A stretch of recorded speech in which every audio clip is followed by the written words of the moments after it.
প্লেকার্ডটা দেখতে চাই, আসলে কি লিখেছেন। আমার দাবি একটাই, এই সরকারের পদত্যাগ চাই। আসলে কেন, মানে এই সরকারের পদত্যাগটা কেন চাইছেন? আজকে যে আমরা মিছিলে দাঁড়িয়েছি বা আমরা যে আন্দোলন নিয়ে দাঁড়িয়েছি, এই সরকারের ক্ষমতা সে যেভাবে অপব্যবহার করেছে তার জন্যই আমরা এখানে দাঁড়াতে পেরেছি। কারণ হচ্ছে ক্ষমতা পেলে ক্ষমতা হচ্ছে সুন্দরভাবে সেটা দেখাতে হয়, কিন্তু এইভাবে অপব্যবহার করতে হয় না। আজকে তার পদত্যাগের জন্য আমরা দাঁড়িয়েছি, কারণ যত হত্যাকাণ্ড হয়েছে, যত গণহত্যা হয়েছে, আমাদের ভাই বোনরা মরেছে, সবকিছু তার নির্দেশেই হয়েছে। পুলিশ হচ্ছে সরকারের চামচা। পুলিশকে সে যেভাবে নির্দেশ দিয়েছে, র্যাবকে সে যেভাবে নির্দেশ দিয়েছে, ছাত্রলীগকে সে যেভাবে নির্দেশ দিয়েছে, তারা তাদের মতোই কাজ করেছে। সরকারের কারণেই এসব হয়েছে। এই সরকার আমরা চাই না।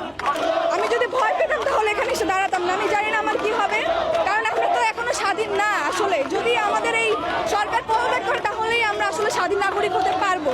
আমরা এখনো এই দেশে স্বাধীন না। স্বাধীনতা শুধু 1971 সালে এসেছে শেখ পরিবারের জন্য, আমাদের জন্য না।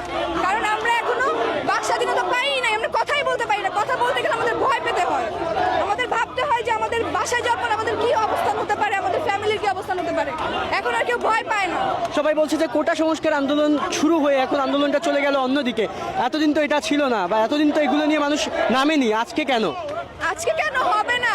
সব স্টুডেন্টরা হচ্ছে একটা ন্যায্য দাবি চেয়েছে। সেই ন্যায্য দাবি যদি সঠিকভাবে সঠিক সময় মানা হতো তাহলে আজকে এতগুলো হত্যাকাণ্ড হতো না, আর এতগুলো মানুষ এভাবে রাস্তায় নেমে তার পদত্যাগ হতো না। সে নিজের জন্য নিজেই দায়ী, এই পদত্যাগের এই কথার জন্য সে নিজেই